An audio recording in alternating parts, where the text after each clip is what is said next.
नंद गोपाल गाते चलो, याद आवेगी उसको कभी ना कभी, मेरी विनती सुनेगा कभी ना कभी। ऐसा विश्वास मन में जगाते चलो, मन से गोविंद गोपाल गाते। भैया जी, नाम कभी ना छूटे, कोशिश करिए नाम बना रहे भगवान। अजामिल जैसा पतित नाम के बल पर पावन हो गया। एक बार भगवान के परम भक्त की चर्चा सुनाई। यदा देवेषु वेदेषु गौसु विप्रेषु साधुषु। यमदूत गए यमराज के पास, कहा आपके काम धाम हम छोड़ रहे हैं क्योंकि आपने भगवान का नाम लेने से वो हमें मार लगाई। उन्होंने, यमराज ने कहा भगवान का नाम मत लेना, ये क्यों नाम ले रहे हो, हमारा कारोबार ठप हो जाएगा।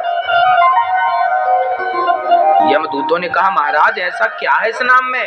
तब यमराज ने कहा कि भगवान का नाम कल्याणकारी है। ये जितने लोग नरक में हैं, इन्होंने भगवान का नाम लिया होता तो आज ये नरक में नहीं भगवान के धाम में बैठे होते, इन्हें इतनी यातनाएं ना मिल रही होती। अब उनको समझ में आया यमदूतों को कि नाम की महिमा है। तब से यमराज ने नियम बनाया कि जो भगवान का नाम जपता हो, भगवान की पूजा करता हो, भगवान की भक्ति करता हो, सच बोलता हो, कभी तुम उन्हें पकड़ के मत लाना। उन्हें पार्षदगण पकड़ने जाएंगे, वहां हम पकड़ने नहीं जाएंगे। जैसे हम लोग यदि गलती करें ना तो हमें पुलिस पकड़ती है, पर मिलिट्री का आदमी यदि गलती करे तो उसे हमारी पुलिस नहीं पकड़ती, उनकी पुलिस अलग होती है। हाँ या ना? सामान्य ये पुलिस जो हमें पकड़ती है मिलिट्री के नहीं, अधिक मिलिट्री वालों को नहीं पकड़ सकती है, मिलिट्री वालों के लिए अलग। हाँ जी, ऐसे ही वहां भी सिस्टम है कि पापियों को तो यमदूत पकड़ते हैं पर पुण्यात्माओं को पार्षदगण ले जाते हैं। चलो भाई तुम हमारे धाम में चलो। भक्तों, अजामिल का उद्धार हुआ। एक बार भगवान एक कल्प में प्रहलाद के लिए नरसिंह बन करके आए। यदा देवेषु वेदेषु गौसु विप्रेषु साधुषु धर्मे मयि च विद्वेषः सवः आयुः विनश्यति। भगवान के एक परम भक्त का नाम था प्रहलाद। प्रहलाद के पिता का नाम था हिरण्यकश्यपु, माँ का नाम था कयाधु। क्या नाम था माँ का? माँ का नाम क्या था? पिता का नाम क्या था? हिरण्यकश्यप। प्रहलाद जी 4 भाई थे, सबसे छोटे भाई थे प्रहलाद जी, 3 भाई बड़े थे। पर प्रहलाद जी बहुत 5 साल की उम्र थी। प्रहलाद जी बचपन से ही भगवान की भक्ति, वो नारायण नारायण नारायण क्या जपते थे प्रहलाद जी? नारायण। एक बार जप के बताओ, नारायण नारायण, बोलो नारायण नारायण नारायण नारायण। प्रहलाद जी नारायण नारायण जपते थे। एक दिन हिरण्यकश्यपु के पिता ने सुना कि मेरा बेटा बहुत नारायण नारायण जप रहा, बुलाया, बेटा यहाँ आओ, ये तुम्हें क्या हो गया? बच्चे ने कहा, प्रहलाद जी ने कहा, पिताजी कुछ तो नहीं हुआ, ठीक है हम स्वस्थ। बेटा ये तुम नारायण नारायण क्यों जपते रहते हो? बेटा ये जो नारायण है ना, ये हमारा दुश्मन है। देखो हिरण्यकश्यप क्या समझा रहा है। बोले नारायण हमारा दुश्मन है, इसने तेरे ताऊ जी को मारा था, 12 बन के आया था, मारा था। तो प्रहलाद ने पूछा, पिताजी ताऊ जी ने कोई गलती की होगी तब तो मारा होगा, क्या गलती की थी? हिरण्यकश्यप भड़क गया, गलती नहीं बताया, बस मारा है ये बताया। अब प्रहलाद को उठाकर पटक दिया, आज के बाद तूने यदि नारायण का नाम लिया तेरा सिर काट दूंगा। प्रहलाद जी ने कहा, पिताजी जिस परमात्मा ने हम सबको बनाया है, या तो वो बचाएगा ना, तो आपकी तलवार में इतनी ताकत नहीं कि आप मेरा सिर काट सकें। ताकत अब तो आग बबूला हो गया। हिरण्यकश्यप मूर्ख जवान लड़ा था, तुरंत बुलाया सैनिकों को, ले जाओ इसे चोटी से फेंक दो। पहाड़ ऊपर ले गए और ऐसा झूला झूला के और फेंक दिया खाई में। प्रहलाद जी जब खाई पे गए तो बस नारायण नारायण, ना किसी के बारे में वो बुरा सोचते थे, ना कभी ईश्वर के प्रति अविश्वास था, विश्वास 100%। बस नारायण नारायण कहते वो नीचे गिर रहे थे।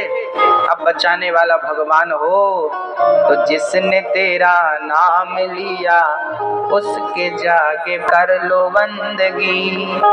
प्रभु का हाथ हो तो मौत भी न मारती, मन में बसा कर तेरी मूर्ति उतारूं मैं गिरधर तेरी आरती। उसका हाथ सिर पे हो तो कौन मारे भाई। हिरण्यकश्यपु ने फेंका तो सही, पर भगवान ने गोद में धारण कर लिया। बोलिए भक्त वत्सल भगवान की। प्रहलाद जी वापस आए। हिरण्यकश्यपु ने कहा तू मरा नहीं, इतनी ऊपर से फेंका। प्रहलाद जी ने मुस्कुराते हुए कहा पिताजी भूल गए, जिसने माँ के पेट में मरने नहीं दिया वो आपके फेंकने से मरने देगा।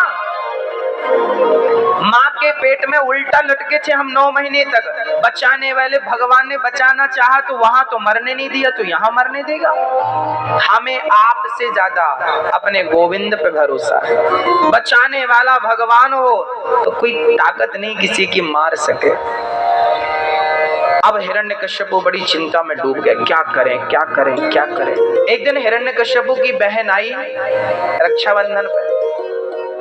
क्या नाम था हिरण्यकश्यप की बहन का? होलिका।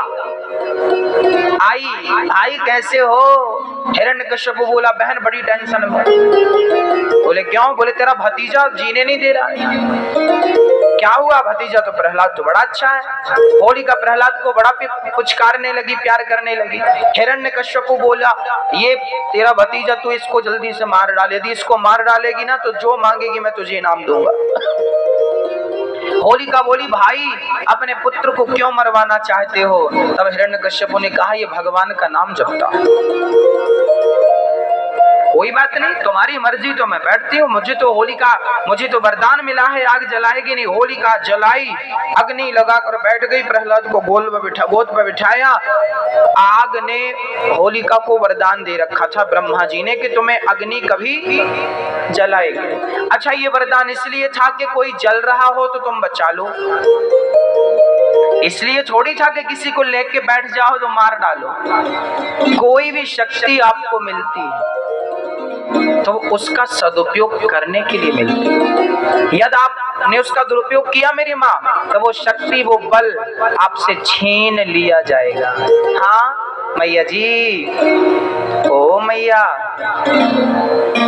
नींद तो नहीं आ रही है?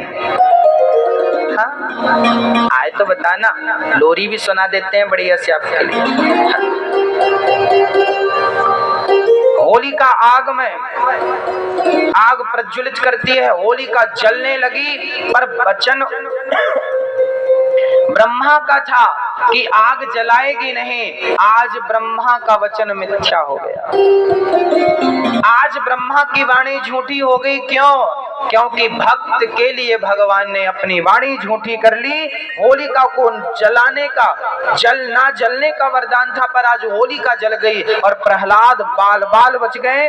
जिसको बचाने वाले भगवान, उन्हें आग भी कहां ताकत उस आग में कि वो प्रहलाद जैसे भगत को मार सके। तब से होली का त्योहार मनाने लगे हम लोग। एक दूसरे को रंग गुलाल लगा के हम लोग होली मनाते हैं।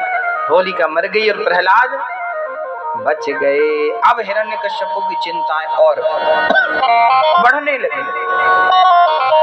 एक दिन हिरण्यकश्यप ने पुत्र प्रहलाद को पढ़ने के लिए गुरु जी के यहाँ भेज दिया। गुरु जी कौन? उस समय बहुत बड़ा विश्वविद्यालय था संडामर्क का। पढ़ने भेज दिया। पढ़कर प्रहलाद जी जब वापस आए तो हिरण्यकश्यप ने गोद पर बिठाया, बेटा तुमने इतने दिनों में क्या पढ़ा, हमें बताओ। तुमने सबसे बढ़िया कौन सी पढ़ाई पढ़ी, जरा हमें बता दो। तब प्रहलाद जी ने कहा मैंने क्या पढ़ा है, जरा सुनिएगा। श्रवणम कीर्तनम विष्णु स्मरणं पाद सेवनम अर्चनम वंदनम दास्यम सख्यमात्मनिवेदनम।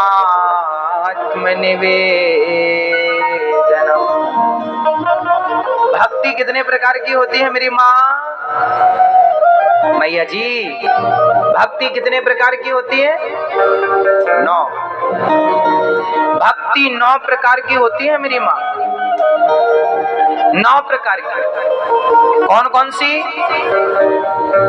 श्रवणम कीर्तनम विष्णु स्मरणम पाद सेवनम।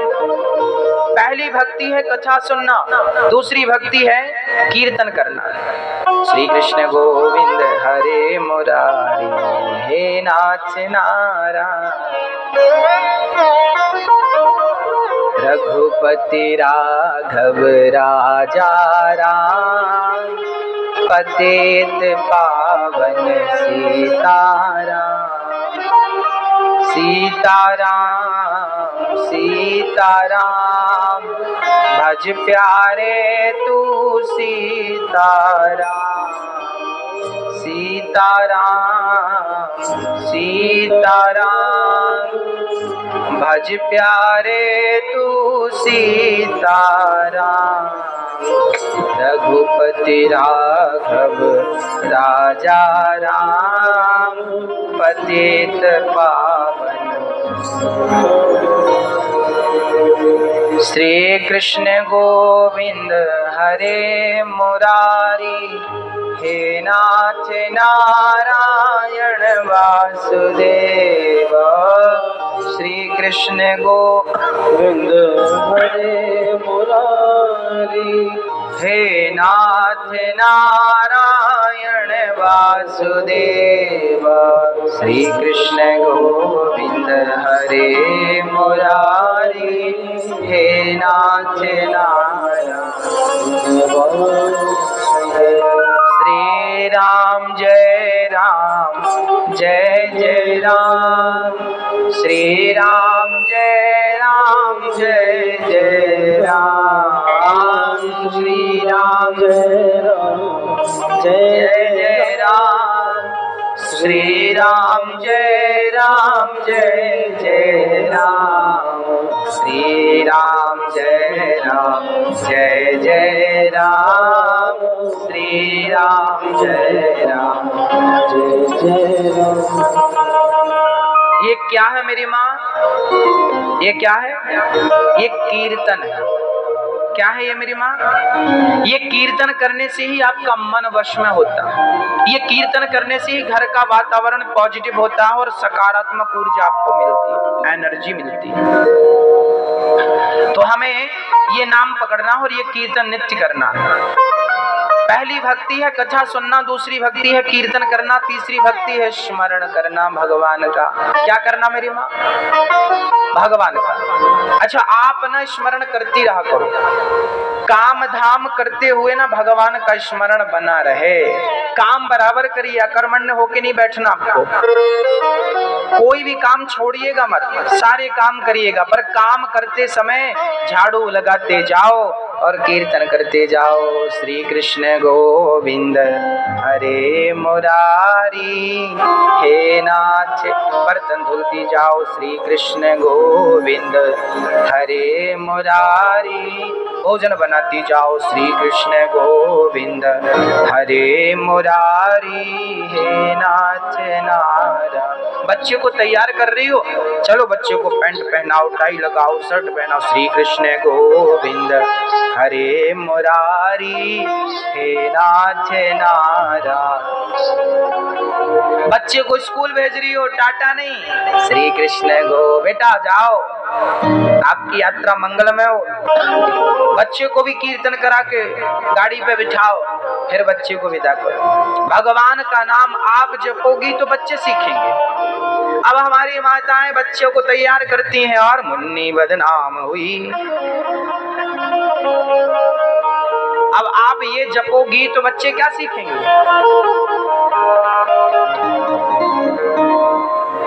आप भी यही सिखा रहे हैं बच्चों को। आप लोग ना व्यर्थ की चीजें गुनगुनाते रहते हैं, उसकी जगह पर ये गुनगुनाइए। क्या गुनगुनाना है?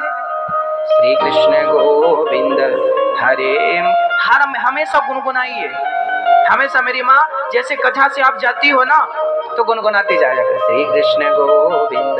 घर पे बैठी हो अकेले कोई बात गुनगुनाए, श्री कृष्ण गोविंद हरे। आंख बंद कर लो और डूब, ऐसा भाव बनाओ कि हम वृंदावन चले गए। श्री कृष्ण के सामने सुंदर सामने है, राधा रानी है और बिहारी जी का पावन दर्शन हो रहा। बैठो शरीर से कहीं पर मन तो वहीं रहे बिहारी जी के चरणों। फिर देखो आनंद। हाँ, तो ये स्मरण भगवान का कौन सी भक्ति है? कीर्तन दूसरी भक्ति और स्मरण। कहीं भी रहो, कहीं भी रहकर भगवान का क्या करते रहो? स्मरण करते रहो। स्मरण कैसे करते हैं? बोले एक लड़की जब ससुराल जाती है ना तो 15 दिन बाद ससुराल से वापस आ जाती है, 20 दिन बाद आ जाती है अपने मायके पियर। तो वो मायके जब आती है ना लड़की तो वो घर का सारा काम करती है, पर काम करते समय वो किसी को याद करती रहती है। किसको करती थी? अच्छा आप अपना अनुभव बताओ, किसको? मैया कहाँ ध्यान है, वहां क्या देख रहे हो? हाँ? वो बैठी मैया उसी तरफ।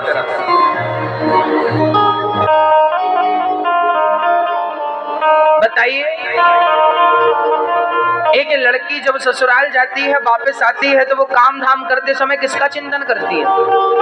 किसको स्मरण करती? बोलो, अपने सास को तो नहीं, अपने पति को। जैसे एक लड़की अनपढ़ अंगूठा छाप, जैसे एक सामान्य लड़की अनपढ़ अंगूठा छाप लड़की वो काम धाम करते समय अपने पति का स्मरण बराबर करती है। जैसे एक लड़की काम बराबर करती है और काम करते समय वो पति का स्मरण करती रहती है, ऐसे ही आप काम बराबर करिए पर काम को करते समय गोविंद का, भगवान का स्मरण करते रहिए। यही सबसे श्रेष्ठ भक्ति है कि काम भी ना छूटे और भगवान का स्मरण भी स्मरण बना रहे। काम के वक्त स्मरण करते रहे। अलग से आपको बैठ के माला जपने की जरूरत नहीं है, काम करते समय उस कन्हैया का। और मैं तो कहता हूं मेरी माँ कि भगवान से प्रेम ही सबसे बड़ी पूजा है, भगवान से। और ये स्मरण कब होगा मेरी माँ? काम करते समय स्मरण। उस लड़की ने अपने पति का स्मरण क्यों किया? कारण बताओ। जो बताएगा हमें लगेगा कि वो सच्ची पत्नी है। वो लड़की काम करते समय अपने पति का स्मरण क्यों कर रही थी? बताओ, आप बताओ। आपने अपने पति का स्मरण क्यों किया? अच्छा, शादी के तुरंत बाद जब मायके आई थी क्यों किया? जब बताइए मैया, क्यों? बोलो। क्योंकि पत्नी पति से प्रेम करती है। जहां प्रेम होता है ना उसका स्मरण होता है। यदि भगवान से प्रेम ना होगा तो उसका स्मरण कभी नहीं होगा। इसलिए स्मरण तब बनेगा मेरी माँ जब प्रेम होगा। इसलिए भगवान से प्रेम किया जाए, और प्रेम जिनसे होता है हम ना चाह करके भी उनका स्मरण कर लेते हैं। तो मेरी प्रार्थना है कि आप भगवान से पहले क्या करें? प्रेम करें। यदि प्रेम होगा तो स्मरण बाद का सब्जेक्ट है। अब मैं आपसे कह दूं कि स्मरण किया करो, स्मरण किया आप नहीं करेंगे क्योंकि प्रेम नहीं है तो नहीं करेंगे। माता सबरी जंगल में रह के सारा काम करके वो झाड़ू लगाती थी तो स्मरण किसका करती थी? पेड़ तोड़ती थी, स्मरण किसका करती थी? राम का। क्यों करती थी? क्योंकि वो राम से गोपियां काम करती थी तो स्मरण कन्हैया का करती थी। क्यों करती थी? क्योंकि गोपियां प्रेम करती थी। सुदामा घर का सारा काम करते थे, जो भी बन पड़े उनसे सारा कार्य करते थे, परंतु काम करते समय स्मरण किसका? कन्हैया का। क्यों? क्योंकि वो उनसे प्रेम करते थे। प्रेम पहला सब्जेक्ट है, स्मरण दूसरा सब्जेक्ट है। स्मरण तभी होगा जब, तो भगवान से क्या जरूरी है मेरी माँ? राम ही केवल प्रेम प्यारा।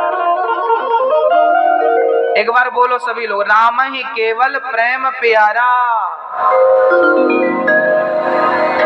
बाबाई बाबाई बाबाई नहीं, राम ही केवल प्रेम प्यारा,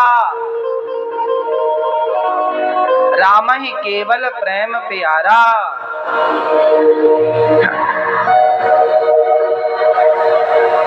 राम ही केवल, राम को क्या पसंद है, कन्हैया को क्या पसंद है, केवल प्रेम। अच्छा आप लोगों को क्या पसंद है, क्या पसंद है? एक स्त्री को ना पति का प्रेम चाहिए। एक स्त्री क्या चाहती है अपने पति से? एक स्त्री अपने पति से प्रेम की अभिलाषा करती है, एक माँ अपने बच्चों से प्रेम की अभिलाषा। एक साधारण मनुष्य प्रेम का भूखा होता है भक्तों। यदि आप और आप प्रेम के भूखे हैं, हम सब प्रेम के भूखे हैं, तो हमारा कन्हैया क्या वस्तुओं का भूखा है? अरे वो भी तो आपका प्रेम चाहता है। आप जो पूजा की थाली लेके जाती हो ना, वो पूजा की थाली और फूलों का और वो चंदन का और वो चावल का और वो बिल्व पत्र का और वो तुलसी पत्र का भूखा नहीं है। भगवान ये नहीं कहते कि तुम वस्तुएं चढ़ाओ। आज तक आपको, आज हम एक मार्ग बताते हैं। अभी तक आप भगवान को ना फूल चढ़ाते रहे, तुलसी चढ़ाते रहे, चावल चंदन चढ़ाते रहे, सब कुछ चढ़ाते रहे। आज के बाद ये सब तो चढ़ाना, पर इसके पहले अपने आप को चढ़ा देना कि प्रभु आज मैं अपने आप को चढ़ाने आया हूँ। हम वस्तुएं चढ़ाते रहते हैं, अपने आप को समर्पित करते ही नहीं। नारियल चढ़ाते रहते हैं, अरे अपने आप को कब चढ़ाओगे? तो अब भगवान को क्या चढ़ाना है? अपने आप को सौंप देना है, समर्पण कर देना है। क्या करना है मेरी माँ? अपने आप को समर्पित कर दो। प्रभु मैं तेरा और तू।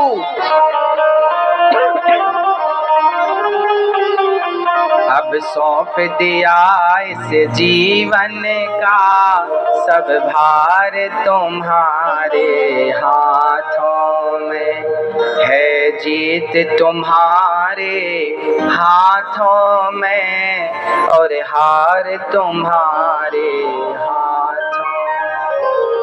जो जग में रहूं तो ऐसा रहूं जैसे जल में कमल का फूल रहे।